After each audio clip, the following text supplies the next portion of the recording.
big weekend ahead for Democrats. Hi, I'm Ed Kelly, editor of The Oklahoman. With me from Washington is Chris Castile, chief of the Oklahoman's Washington Bureau, and Mark Green, national editorial writer for The Oklahoman. Both men are frequent contributors here on News OK TV. Okay, guys, as you know, the big weekend for Democrats starts Saturday in Washington when party officials are going to try to sort out how to deal with delegates from two huge states, Florida and Michigan. Both the states were stripped of their delegates because they held their primaries way too early. Why is this such a big deal, and don't the party's own rules apply in this case? Right, it is a big deal because there are a lot of delegates involved in this, and you've still got a very close race between Senators Barack Obama and Hillary Clinton. What happened was the same committee that's meeting this weekend, Ed, the Democratic National Committee's Rules and Bylaws Committee, nearly 2 years ago, approved a resolution saying that only 4 states could go before February 5th.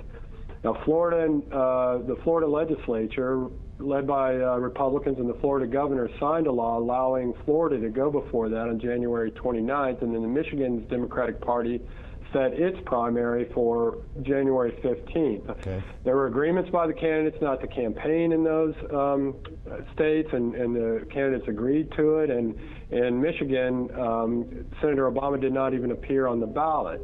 But now you've got Senator Clinton, who's still not going to give up on this nomination, calling for these votes to be counted in some way. And so this Rules and Bylaws Committee is going to have to meet this Saturday to decide what to do about it. There was a memo from DNC lawyers this week saying that under the Democratic rules passed before all this started, that these delegates could only have half of their votes counted.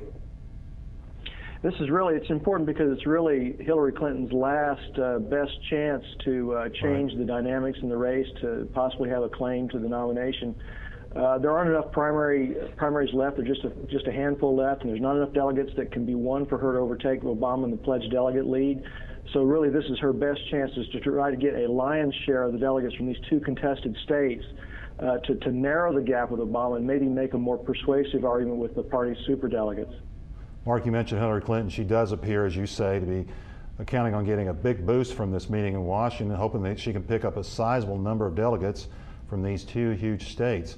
But even if she does get some of these delegates through some sort of political compromise that's hammered out this weekend, is it going to make any difference at all in her race to be the nominee? Ultimately, I don't think it will. That won't stop her from making the case, though, that with a good number of the delegates from Florida and Michigan, she could narrow the gap with Obama and then make a case to the superdelegates who are not tied to a state or caucus vote that they should vote for her as the most electable candidate or one who won the most delegates in primaries. You know, she's always shifting the objective around to suit whichever scenario that seems plausible for her. So she's really hoping for a big haul here to make the case for herself with the superdelegates.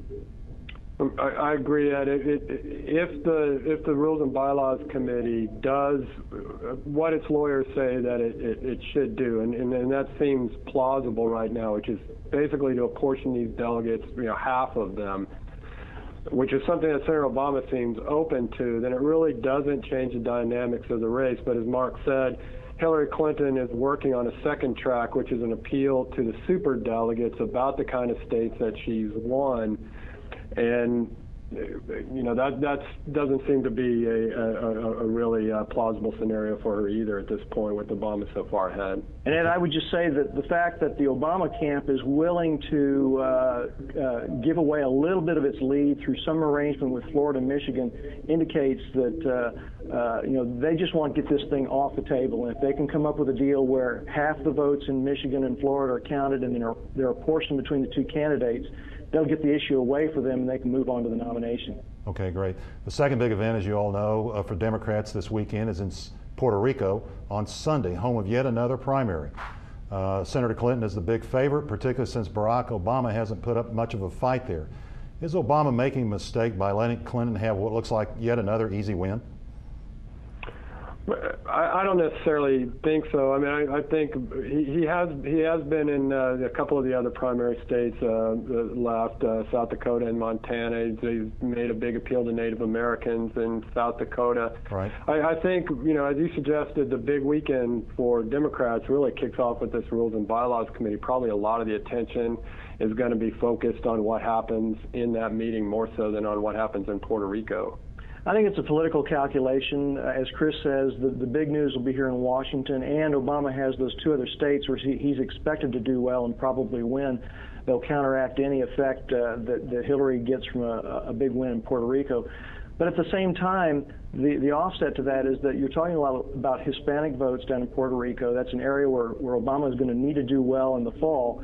And maybe the argument may be made at some point that maybe he conceded too much there and should have made a better showing in that place just to get a hedge on those Hispanic votes for the fall. Well, but plus the calendar and events, including comments being made by Senator McCain about him, is forcing Senator Obama to focus on, to some extent, the general election at this point as well. So you can question not going to Puerto Rico, but really he actually is focused on the fall, and I doubt Puerto Rico is going to be a big concern of his in the fall. Sure. Okay, Chris, Mark, thank you. Stay here on News OK for continuous coverage of Campaign 2008.